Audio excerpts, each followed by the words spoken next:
ان میں سے نمبر 1 ایران ہے۔ اگر ہم چلتے ہیں عرب سے مشرق کی طرف تو ایران ایک اعتبار سے یہ بازی لے گیا ہے پورے عالم اسلام پر۔ ان کے مذہبی عقائد، ان کی فقہ سے ہمیں جو اختلاف ہے وہ ہے اپنی جگہ پر ہے۔ آپ کو معلوم ہے میرے بارے میں کسی کو اشتباہ نہیں ہو سکتا اس اعتبار سے۔ میری جس درجے دشمنی رکھی گئی ہے، جس طرح میرے سر کا جو ہے مطالبہ ہوتا تھا، 2 ہی آدمی تھے پاکستان میں کہ جن کے سر مانگے گئے، ایک کراچی کے وہ شاہ بلیغ الدین صاحب اور ایک نے۔ تو اس حوالے سے وہ اپنی جگہ پر اختلاف ہے، لیکن اس حقیقت کا اعتراف کیے بغیر نہیں رہا جا سکتا پورے عالم اسلام میں یہ واحد مسلمان ملک ہے جس نے بہرحال اپنی شریعت، اپنے عقائد کے مطابق ایک مذہبی انقلاب برپا کیا ہے۔ اور پورے عالم اسلام میں مذہبی سطح پر حکومت کی سطح پر فنڈامنٹلسٹ صرف ایک ملک ہے، یا دوسرا جو ہے تھوڑا سا وہ ہے سوڈان، لیکن اس کی اہمیت اس لیے نہیں کہ وہ کسی عوامی انقلاب سے نہیں بنا، بلکہ وہ تو ایک فوجی انقلاب سے شکل بنی ہے جو بھی بنی ہے۔ اللہ کرے اس میں استقامت ہو، اس سے یقینی کوئی نتیجہ برآمد ہو جائے۔ خبریں بھی اچھی آ رہی ہیں، لیکن میں تو دنیا کا جو پرسپیکٹو ہے اس کے حوالے سے عرض کر رہا ہوں کہ اس پہلو سے ایران ان کا ٹارگٹ ہے، ٹارگٹ نمبر 1 ایک خاص اعتبار سے۔ ٹارگٹ نمبر 1 ایک دوسرے اعتبار سے ہم ہیں، وہ میں بعد میں عرض کروں گا۔ چونکہ حکومت کی سطح پر فنڈامنٹلزم ہے اور وہ آیا ہے ایک عوامی انقلاب کے نتیجے میں، پھر ان کے پاس تیل کی دولت ہے، اس کے خلاف اکنامک سینکشنز بھی ہو جائیں تو اگر لیبیا کھڑا ہو سکتا ہے تو بہرحال وہ بھی کھڑا ہو سکتا ہے، اور نقشہ وہ دنیا کو دکھا چکا ہے کہ لڑا دے ممولے کو شہباز، یہ نقشہ بھی اس نے دکھا دیا۔ یہ ہے ایران کا معاملہ۔ نمبر 2 پاکستان۔ پاکستان 400 برس کی تجدیدی مساعی کا امین ہے، امانت دار ہے۔ پورے ہندوستان میں مجدد الفسانی رحمت اللہ علیہ، شاہ ولی اللہ دہلوی رحمت اللہ علیہ، سید احمد بریلوی رحمت اللہ علیہ، ان کا جہاد، پھر اس 20ویں صدی عیسوی میں یا 14ویں صدی ہجری میں علامہ اقبال جیسا مفکر، مولانا مودودی جیسا مصنف، مولانا الیاس جیسا مبلغ، شیخ الہند جیسا مجاہد حریت، پورے عالم اسلام میں ان کا پیرلل کوئی موجود نہیں۔ یہ 400 سال کی تاریخ ہے، اس کی امانت اور اس کے نتیجے میں یہاں کے مڈل کلاس میں فنڈامنٹلزم کا ایک نیوکلیس ہے، اگرچہ حکومت کی سطح پر کوئی پیش رفت نہیں ہو سکی آج تک، بلکہ اب تو پسپائی ہو رہی ہے، اب پیچھے ہٹ رہے ہیں۔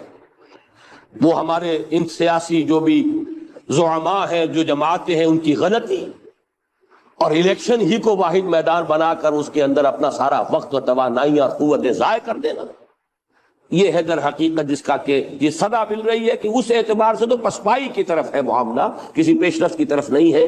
لیکن باہر والے تو دیکھتے ہیں نا کہ اندر کیا کچھ مواد موجود ہے۔ اگر مڈل کلاس میں وہ فنڈامنٹلزم کا بارود موجود ہے تو کسی بھی وقت اس کے اندر جو ہے وہ کوئی دھماکہ ہو سکتا ہے۔ دوسری بات جو ان کے لیے ایک اعتبار سے ٹارگٹ نمبر 1 ہمیں بنا رہی ہے، وہ ہمارا ایٹمک نو ہاؤ ہے۔ پورے عالم اسلام میں اور کسی کے پاس نہیں۔ اسلامی بم اگر بنے گا تو یہی بنے گا۔ یہ ہے مختلف اسباب جس کے بنا پر ایران اور پاکستان کو آپ بریکٹ کر لیجئے، یہ اس نیو ورلڈ آرڈر یا آج کی میری گفتگو کے حوالے سے یہودی اور عیسائی گٹھ جوڑ کا جو ٹارگٹ نمبر 1 ہے، ایک اعتبار سے ایران ہے، ایک اعتبار سے پاکستان۔ ان میں سے نمبر 1 ایران ہے۔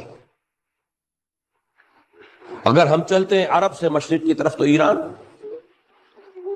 ایک اعتبار سے یہ بازی لے گیا ہے پورے عالم اسلام پر۔ ان کے مذہبی عقائد، ان کی فقہ سے ہمیں جو اختلاف ہے وہ ہے اپنی جگہ پر ہے۔ آپ کو معلوم ہے میرے بارے میں کسی کو اشتباہ نہیں ہو سکتا اس اعتبار سے۔ میری جس درجے دشمنی رکھی گئی ہے، جس طرح میرے سر کا جو ہے مطالبہ ہوتا تھا، 2 ہی آدمی تھے پاکستان میں کہ جن کے سر مانگے گئے، ایک کراچی کے وہ شاہ بلیغ الدین صاحب اور ایک نے۔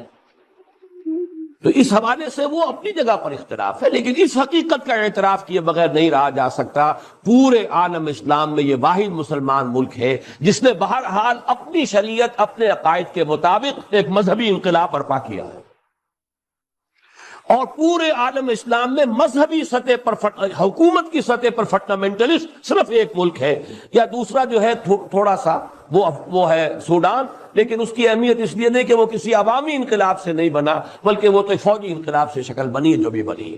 اللہ کرے اس پہ استقامت ہو، اس سے یقینی کوئی نتیجہ برآمد ہو جائے، خبریں بھی اچھی آ رہی ہیں، لیکن میں تو دنیا کا جو پرسپیکٹو ہے اس کے حوالے سے عرض کر رہا ہوں کہ اس پہلو سے ایران ان کا ٹارگٹ ہے، ٹارگٹ نمبر 1 ایک خاص اعتبار سے۔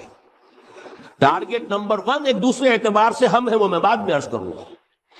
چونکہ حکومت کی سطح پر فنڈامنٹلزم ہے اور وہ آیا ہے ایک عوامی انقلاب کے نتیجے میں، پھر ان کے پاس تیل کی دولت ہے، اس کے خلاف اکنامک سینکشنز بھی ہو جائیں تو اگر لیبیا کھڑا ہو سکتا ہے تو بہرحال وہ بھی کھڑا ہو سکتا ہے، اور نقشہ وہ دنیا کو دکھا چکا ہے کہ لڑا دے ممولے کو شہباز، یہ نقشہ بھی اس نے دکھا دیا۔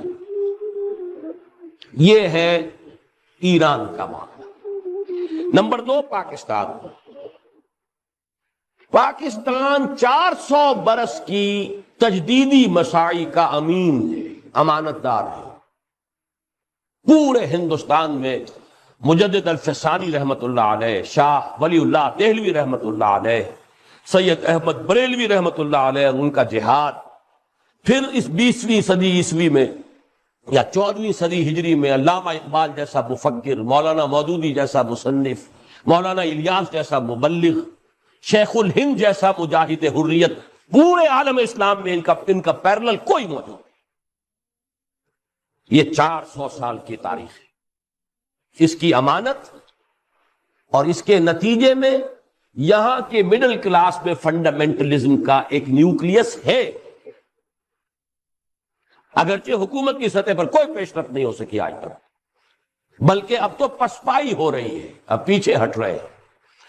وہ ہمارے ان سیاسی جو بھی زعماء ہیں، جو جماعتیں ہیں، ان کی غلطی اور الیکشن ہی کو واحد میدان بنا کر اس کے اندر اپنا سارا وقت اور توانائی اور قوتیں ضائع کر دینا، یہ ہے در حقیقت جس کا کہ یہ صدا مل رہی ہے کہ اس اعتبار سے تو پسپائی کی طرف ہے معاملہ، کسی پیش رفت کی طرف نہیں ہے۔ لیکن باہر والے تو دیکھتے ہیں نا کہ اندر کیا کچھ مواد موجود ہے۔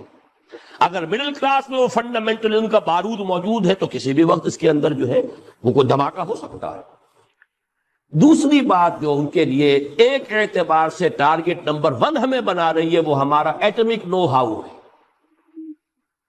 پورے عالم اسلام میں اور کسی کے پاس نہیں۔ اسلامی بم اگر بنے گا تو یہی بنے گا۔ یہ ہے مختلف اسباب جس کے بنا پر ایران اور پاکستان کو آپ بریکٹ کر لیجئے، یہ اس نیو ورلڈ آرڈر یا آج کی میری گفتگو کے حوالے سے یہودی اور عیسائی گٹھ جوڑ کا جو ٹارگٹ نمبر 1 ہے، ایک اعتبار سے ایران ہے، ایک اعتبار سے پاکستان۔